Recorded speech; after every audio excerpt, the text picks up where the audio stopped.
Hola, bienvenidos una vez más a esta serie de videos sobre evaluación del tobillo y pie. A continuación vamos a hacer una revisión de la fascia plantar, estructura muy importante clínicamente debido a la frecuencia de patología que en ella se presenta en los pacientes al día de hoy y que por ecografía podemos reconocer muy fácilmente y podemos descartar y hacer diagnósticos diferenciales de diferentes patologías al momento de hacer la evaluación. Básicamente, sabemos que la fascia o aponeurosis plantar se extiende a lo largo de toda la planta del pie, empezando en el calcáneo, bifurcándose y dando sus prolongaciones que se extienden a lo largo del metatarso y alcanzando el aspecto más distal, insertándose en las cápsulas articulares metatarsofalángicas de los dedos. Por tanto, cualquier lesión, pérdida de elasticidad o alteraciones en su configuración normal van a dar sintomatología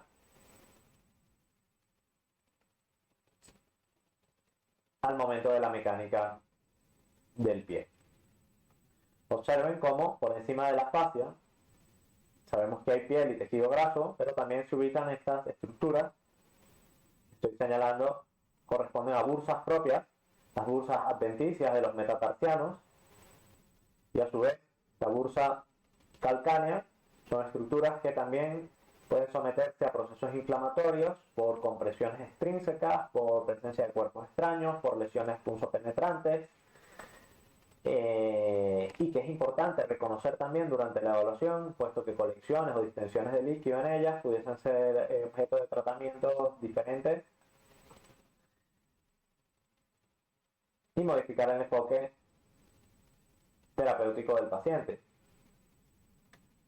Podemos evaluar la fascia plantar en toda su extensión, pero siempre nos vamos a enfocar un poco más hacia el aspecto proximal, que es donde ocurre la mayoría de los síntomas clínicos: la fascitis plantar, la fasciosis plantar, las calcificaciones de la fascia o la presencia de espolones calcáneos, pero vamos a hacer una evaluación continuada distalmente para valorar la posible presencia de lesiones de la fascia a nivel metatarsiano, o también es importante identificar o interrogar e evaluar al paciente porque pudiesen haber puntos en gatillo en diferentes zonas de la planta del pie donde podemos encontrar el asiento de patología, o también muchos pacientes pueden tener incluso nódulos palpables que también debemos caracterizar mediante el empleo de la ecografía. Entonces, para evaluar la fascia plantar, como hemos hecho previamente, colocamos una buena capa de gel. Recomiendo tener una profundidad cerca de 3 centímetros de evaluación y un foco más superficial. Reconocemos las estructuras a ver. En este caso podemos ver en el fondo los metatarsianos, músculos intrínsecos de la planta del pie, músculos más superficiales de la planta del pie, y si los seguimos en sentido proximal, la piel en esta zona suele ser muy gruesa y dificultar el paso del haz de ultrasonido. Fíjense como en este caso no se ve nada aquí, por lo que tenemos que tratar de mejorar nuestra ganancia. Aumentamos nuestra ganancia, pudiésemos incluso reducir un poco la frecuencia. Y fíjense lo grueso que es el panículo adiposo retrocalcáneo, el cual, si yo no realizo compresión del mismo, no me voy a poder acercar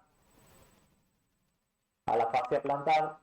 Siempre es importante que reconozcamos el borde del calcáneo. Fíjense como si no hago compresión se me dificulta, puesto que ya estoy por debajo de 2 centímetros de panículo adiposo. Observen lo que les comentaba de la presencia del panículo y la bursa, que muchas veces puede tener algo de líquido, o en este caso tiene algo de engrosamiento de aspecto crónico, y por debajo nuestra cortical calcánea. En este caso, fíjense cómo la cortical es bastante regular, discretamente prominente en el borde anterior, Y en este caso estamos identificando, voy a colocar la imagen un poco más oblicua, y estamos identificando la estructura ósea que corresponde al aspecto anterior inferior del calcáneo, donde se va a insertar en este caso nuestra fascia plantar. La fascia la vamos a encontrar como una estructura que por debajo del tejido adiposo presenta un patrón fascicular muy parecido a los ligamentos o a los tendones, la cual podemos seguir longitudinalmente hasta su inserción, la cual debería ser un poco más discreta, pero generalmente vamos a observar en este sentido. Generalmente se describe que no debe medir más de 3 milímetros, pero en ciertos pacientes pudiésemos encontrarlo un poco engrosada, sobre todo en aquellos que tienen ya ciertas alteraciones crónicas del pie. No necesariamente esto tiene expresión clínica o debe ser patológico, sobre todo si no encontramos soluciones de continuidad o tampoco encontramos la presencia de gruesas calcificaciones en la fascia, más aún si el paciente no presenta síntomas. Fíjense cómo la estructura se empieza a aplanar o a adelgazar y tiene una continuidad en sentido longitudinal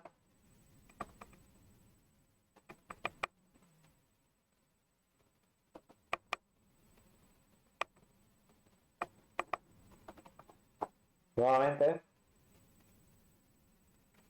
Voy a ir a la parte posterior y voy a seguir en longitudinal reconociendo la integridad y la ecogenicidad habitual de la fascia. Observen cómo a medida que me dirijo al antepié, la fascia se hace más delgada, se une a la aponeurosis de los músculos y posteriormente se une a la cápsula articular y a la vaina sinovial de las articulaciones metatarsofalángicas. También voy a hacer una evaluación en transverso de esta fascia, fíjense la cual es poco discernible a nivel del antepié, pero a medida que sus fibras confluyen y se agrupan, es más reconocible hasta hacerse profunda y llegar a su inserción calcánea. En este caso voy a reducir un poco el foco, voy a poner un poco más abajo, voy a reducir mi profundidad y observen cómo puedo evaluar transversalmente la totalidad de la fascia, la cual nuevamente, si incido completamente perpendicular sobre ella, me va a presentar efectos de anisotropía, cual es muy importante descartar valorando en otras incidencias y modificando la angulación. Perdón, que me doy cuenta que no está colocada la visualización directa de la mano. Ahora la voy a poner. Observen cómo estoy colocado en la parte inferior del calcáneo, donde sé que se inserta la fascia, genero presión y libero. Con cuidado, porque muchas veces si el paciente tiene una patología inflamatoria le va a doler, entonces siempre tenemos un feedback y les preguntamos si le estamos haciendo daño o no. Fíjense que se insertan estructuras musculares adyacentes a la fascia. En este caso, en el aspecto más medial, corresponde a la inserción del abductor propio del hallux, y en el aspecto más lateral a la inserción del abductor propio del quinto dedo. Y el plano muscular que se inserta entre ambos corresponde al flexor corto de los dedos. Todos estos músculos se van a insertar en conjunto por debajo de la aponeurosis plantar y también pueden ser objeto de patología y darnos sintomatología similar y referida a este.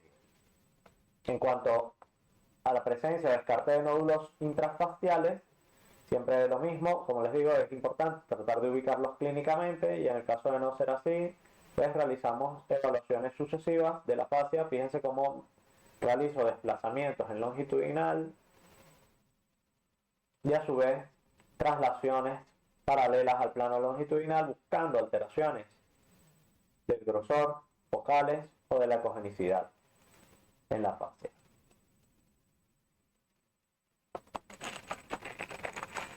Con estos sencillos pasos tenemos la seguridad de poder reconocer adecuadamente la totalidad de la fascia plantar y poder descartar el accidente de patologías a este nivel. Espero que pueda servirle. Muchas gracias y nos vemos en la próxima.